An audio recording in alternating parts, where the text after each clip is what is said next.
ಈಗಿನ generation love ಬಗ್ಗೆ ಏನ್ ಹೇಳ್ತೀರಾ ಅಂದ್ರೆ ಇದು ಲವ್ ಟುಡೇ ಅಲ್ವಾ? ಲೈಫ್ ಟುಡೇ ಈಗಿನ ಜನರೇಷನ್ ಲವ್ ಬಗ್ಗೆ ಏನ್ ಹೇಳ್ತೀರಿ? ಈಗ ಜಂಜಿ ಕಿಡ್ಸ್ 15 ದಿನಕ್ಕೆ ಒಬ್ಬೊಬ್ರು ಚೇಂಜ್ ಆಗ್ತಿರ್ತಾರೆ. ಹೌದು ಅದ್ರ ಬಗ್ಗೆ ಎಲ್ಲ ಅಲ್ಲ ಆಬ್ವಿಯಸ್ಲಿ ಮಗನೆ ಏನು ಹೇಳೋದು ಜನರೇಷನ್ ಬಗ್ಗೆ ಎಲ್ಲ ನೋಡ್ತಾ ಕೂತಿರ್ತಾರೆ. ಆಮೇಲೆ ನೀವು ಬೇರೆ ಯೂಟ್ಯೂಬಲ್ಲಿ ಹಾಕೋ ಹೊಡಿತಾ ಕೂತಿರ್ತೀರ. ಈ ನನ್ನ ಮಗ ನೋಡಿ ಹೆಂಗೆ ಮಾತಾಡೋಣ ಅಂತಾರೆ. ಯಾಕಪ್ಪ ಬೇಕು ಮಗ? ಯಾವ ಜನರೇಷನ್ ಏನೇ ಬರಲಿ, ಪ್ರೀತಿ ಎಮೋಷನ್ಸ್, ಲವ್ ಆ್ಯಂಡ್ ಎಮೋಷನ್ಸು ಸಂಬಂಧಗಳಿಗಂತೂ ಈ ಭೂಮಿ ಇರೋವರೆಗೂ ಇದ್ದೇ ಇರುತ್ತೆ ಮಗನೆ. ಅದಕ್ಕಂತೂ ಬೆಲೆ ಕಟ್ಟೋಕ್ಕಾಗಲ್ಲ. ಸೊ ನಾವೇನೇ ಏನು ಹೇಳ್ತೀವಲ್ಲ, ತುಂಬ ಲೋಕಲ್ಲಾಗಿ ಮ್ಯೂಸಿಕ್ ಮಾಡಿ ತಿರ್ಗಿ ವೆಸ್ಟರ್ನಾಗಿ ತೊಗೊಂಡೋಗಿ ಮಾಡಿ, ವೆಸ್ಟರ್ನ್ ಯಾವತ್ತೂ ಉಳಿಯೋದೇ ಇಲ್ಲ. ಉದಾಹರಣೆಗೆ ಲೋಕಲ್ಲೇ ಉಳಿಯೋದು. ಲೋಕಲ್ ಇವತ್ತಿನವರೆಗೂ ಲೋಕಲ್ ಯಾಕೆ 100 ವರ್ಷ ಆದರೂ ಕೇಳ್ತೀವಿ ಅಂದರೆ, ಕುಲದಲ್ಲಿ ಕೀಳೆ ಆಗೋದು ವೆಸ್ಟರ್ನ್ ಇದೆ ಅದರಲ್ಲಿ. ಇವತ್ತು ಟಿಲ್ ಟುಡೇ 100 ವರ್ಷ ಆದರೂ ಇವತ್ತು ಟಿಲ್ ಟುಡೇ ಎಂತೆಂಥ ಸಾಂಗ್ಗಳು ಹಂಸಲೇಖ ಮಾಡಿರೋದು, ಅದ್ಭುತ ಸಾಂಗ್ಗಳು ಇಳೆಯರಾಜವರು ಹಂಸಲೇಖರು. ಅಂದರೆ ಆ ಥರ ಪ್ರೀತಿನೂ ಹಂಗೇನೆ. Just 1 day 2nd day 3rd day ಹೋಯ್ತಾ ಇರ್ತದೆ. 4th ಡೇ ಯಾರೂ ಇರೋಲ್ಲ. ಯಾಕೆಂದರೆ ವ್ಯಾಲ್ಯೂಸ್ ಇರೋಲ್ಲ ಸಂಬಂಧಗಳಿಗೆ. ವ್ಯಾಲ್ಯೂಸ್ ಇಲ್ಲ ಅಂದರೆ ಅದು ಇರೋದೇ ಇಲ್ಲ. ಸೊ ಅಂತಲ್ಲಿ ಅವ್ರವ್ರಿಗೆ ಬಿಟ್ಟಿದ್ದು ಟೈಮ್ ಪಾಸ್ಗೇನೋ ಮಾಡ್ತಾರೆ. ಮಾಡೋರು ಮಾಡ್ಕೊಳ್ಳಿ, ನಮ್ಗೆ ಯಾಕೆ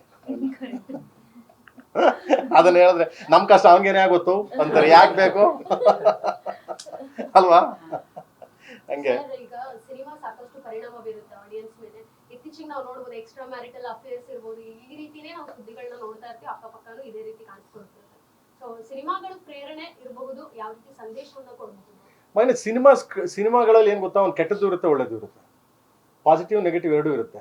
ಬಟ್ ಅದರಲ್ಲಿ ಯಾವ ತಗೊಳ್ಳೋದು ಅವ್ರಿಗೆ ಬಿಟ್ಟಿದ್ದು. ಈಗ ನಾವು ಒಡಿ ಚುಚ್ಚಿ ಕಡಿ ಬಡಿ ಅಂತೀವಿ ಅಲ್ವಾ? ಸೊ ಅದರಲ್ಲಿ ಒಂದು ಏನಾದರೂ ಒಂದು ಮಾರಲ್ ಕೊಟ್ಟಿರ್ತೀವಿ. ಇವ್ರು ಒಡಿ ಬಡಿ ಕಡಿ ಅನ್ಕೊಂಡೆ ಹೋದ್ರೆ ಕಷ್ಟ ಆಗ್ಬಿಡ್ತದೆ. ಅದಕ್ಕೊಂದು ಏನಾದ್ರು ಮಾರಲ್ ಉದ್ದೇಶ ಇರ್ತಲ್ಲ. ಹಿಂಗಾದ್ರೆ ಹಿಂಗಾಗುತ್ತೆ ಅಂತ ಹೇಳಿರ್ತೀವಲ್ಲ, ಅವ್ರು ಅದನ್ನು ತಗೊಳ್ಳಲ್ಲ, ಇದನ್ನು ತಗೋತಾರೆ. ಬ್ಲಡ್ ಹೊರಿಯೋದು ಇತೋರಿಯೋದು ನೋಡ್ರಿ ಅಂತ ಬಿಟ್ಟು ಹೋಗೋದು. ಒಂದು ಸಲ ಲವ್ ಮಾಡ್ಬಿಟ್ಟು 2nd ಡೇ ಬಿಟ್ಟು ಹೋಗೋದು, ಇದನ್ನು ತಗೋತಾರೆ. ಫ್ಯೂಚರ್ ನಾಳೆ ಸಹ ಮತ್ತೇನು ಪ್ರಾಬ್ಲಮ್ ಆಗುತ್ತೆ ಅದನ್ನು ನೋಡಲ್ಲ. ಅಂದರೆ ಪಾಸಿಟಿವ್ ನೆಗೆಟಿವ್ ಎರಡೂ ಇರೋದ್ರಿಂದ ನನಗೆ ತಿಳಿದ ಮಟ್ಟಿಗೆ ನೀವು ಪಾಸಿಟಿವ್ನ ತೊಗೊಂಡೋಗಿ ಅಂತ. ಆಮೇಲೆ ಎಲ್ಲದಕ್ಕಿಂತ ಹೆಚ್ಚಾಗಿ ಏನು ಗೊತ್ತಾ ಮಗ, ನೀನು ಕೇಳಿದ ಕ್ವಶನ್ ಚೆನ್ನಾಗಿದೆ.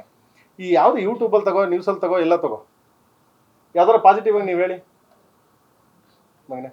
ಲೈಕ್ಸ್ ನೋಡಿದೆ ಕಂದ, 10, 10ಕ್ಕೆ 11ಕ್ಕೆ 12ಕ್ಕೆ. ಇಲ್ಲಿ ಇದನ್ನೇ ತಗೊಂಡು ಪ್ರೇಮ್ ಹಿಂಗಂದ, ಪ್ರೇಮ್ ಎಲ್ಲ ಸಿಗಾಕಂಡ ಅಂದ ತಕ್ಷಣ ಲಕ್ಷ 1 ಮಿಲಿಯನ್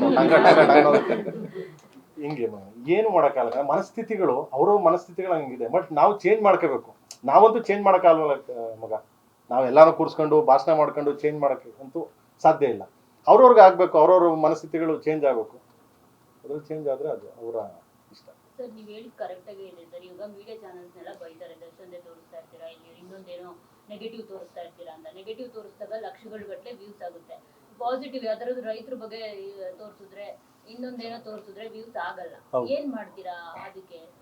ಅಲ್ಲ ಏನ್ ಹೇಳ್ತೀರಾ ಅಂದ್ರೆ ನೀವು ಅಲ್ಲ, ಹೇಳಿದ್ದಕ್ಕೆ ತಪ್ಪು ನಿಮ್ದಲ್ಲ. ನೋ ತಪ್ಪು ನಿಮ್ದಲ್ಲ. ತಪ್ಪು ನಮ್ಮ ಮೀಡಿಯಾದವ್ರದಂತೂ ಅಲ್ಲಕ್ಕೆ ಅಲ್ಲ. ಯಾಕೆಂದ್ರೆ ಅದು ಎಲ್ಲಾನು ತೋರಿಸ್ತಾರೆ. ಎಲ್ಲಾನು ತೋರಿಸಿದಾಗ ಅದನ್ನ ಮಾತ್ರ 5,000 ಜನ 6,000 ಜನ ನೋಡಿರ್ತಾರೆ. ದರ್ಶನ್ ಅವ್ರದ್ದು ಬಂದ್ರೆ ನಿಮ್ಗೆ ಲಕ್ಷಾಂತರ ಜನ ಮಿಲಿಯನ್ಸ್ ಗಟ್ಟಲೆ ನೋಡ್ತಾರೆ ಅಂತಂದ್ರೆ, ಬಿಕಾಸ್ ಆಫ್ ರೀಚ್ ಆಗೋದು ಜನಗಳ ಮನಸ್ಥಿತಿಗಳು ಹಂಗಿರ್ತವೆ. ಏನು ಮಾಡೋಕ್ಕಾಗಲ್ಲ. ಬಟ್ ಅವ್ರು ಏನ್ ಮಾಡ್ತಾರೆ ಅಂದ್ರೆ ಮೀಡಿಯಾಗಳನ್ನೇ ಬ್ಲೇಮ್ ಮಾಡುತ್ತೆ. ಅವ್ರ ಬಗ್ಗೆನೇ ತೋರಿಸ್ತಾ ಇರ್ತೀರಾ, ಅವ್ರ ಬಗ್ಗೆನೇ ತೋರಿಸ್ತಾ ಇರ್ತೀರಾ. ಇಲ್ಲ ಆ ಥರ ಏನಿಲ್ಲ. ಆಮೇಲೆ ಏನಾಗಿದೆ, ಪ್ರೇಮ್ ಸರ್ ಬಗ್ಗೆ ತೋರಿಸಿದ್ರು ನೋಡ್ತಾರೆ ಸರ್ ಜನ. ಅಲ್ಲ ಏನು ಮಾಡೋಕ್ಕಾಗಿಲ್ಲ. ನಾನು ದರ್ಶನ್ ಅವ್ರ ಬಗ್ಗೆ ಹೇಳ್ಬೇಕು ಅಂತಂದ್ರೆ, ಪಾಪ ಅವ್ರವ್ರ ನೋವು ಅವ್ರವ್ರಿಗೆ ಗೊತ್ತಿರ್ತದೆ ಮಗ. ಸೊ ಅವ್ರ ನೋವು ಗೊತ್ತಿರ್ತದೆ. ಏನಕ್ಕೆ ಅಂದರೆ ಕೆಲವ್ರು ಇರ್ತಾರೆ, ಕೆಲವು ಕ್ಯಾರೆಕ್ಟರ್ಸ್ಗಳು, ಕೆಲವು ಸೇಡಿಸ್ ಕ್ಯಾರೆಕ್ಟರ್ಸ್ಗಳು ಇರ್ತವೆ. ಅವ್ರಿಗೂ ಖುಷಿ. ಒಬ್ಬ ನೋವು ಒಳಗಡೆ ದರ್ಶನ್ ಎಷ್ಟು ನೋವು ಪಟ್ಟಿರ್ತಾರೆ, ದರ್ಶನ್ ಏನು ಪ್ರಾಬ್ಲಮ್ ಆಗಿತ್ತು ಅದೆಲ್ಲ ಯಾರಿಗೂ ಗೊತ್ತಿರಲ್ಲ. ಸೊ ಅವ್ರಿಗೆ ಹೋದ್ನ ಒಳಗಡೆ, ಕೂತವನ ಒಳಗಡೆ ಅವ್ನು ಸಿಕ್ಲಿಲ್ವಾ, ಇದು ಕೆಲವರು ಮನಸ್ಥಿತಿಗಳು ಏನು ಮಾಡೋಕ್ಕಾಗಲ್ಲ. ಅಂಥವ್ರನ್ನ ಚೇಂಜು ಮಾಡೋಕ್ಕಾಗಲ್ಲ ಅಲ್ವಾ? ಅದನ್ನ ಚೇಂಜ್ ಮಾಡಬೇಕು ಅಂತಂದರೆ ಸೊ ದೇವ್ರೆ ನಾವು ಏನು ಮಾಡೋಕ್ಕಲ್ಲ, ನೀವು ಏನು ಮಾಡೋಕ್ಕಾಗಲ್ಲ ಅಲ್ವಾ? ಸೊ ಏನು ಮಾಡೋಕೆ ಹಂಗಂತಬಿಟ್ಟು ಮೀಡಿಯಾ ದೋಷಿಸಿದ್ರೆ ಅದು ತಪ್ಪದು. ಏನು ಮಾಡೋಕ್ಕಾಗಲ್ಲ. ಇಲ್ಲಿ ಪ್ರಪಂಚದಲ್ಲಿ ಎಲ್ಲ ನಡೀತಾ ಇರ್ತದೆ. ಎಲ್ಲಾನು ತೋರಿಸ್ತಾರೆ. ಒಳ್ಳೇದು ಕೆಟ್ಟದ್ದು ನಿಮಗೆ ಬಿಟ್ಟಿದ್ದು, ನೀವು ತಗೊಳ್ಳಿ. ಅದಕ್ಕೆ ಮೀಡಿಯಾದವ್ರನ್ನ ಯಾಕೆ ಬೈತೀರಾ ನೀವು?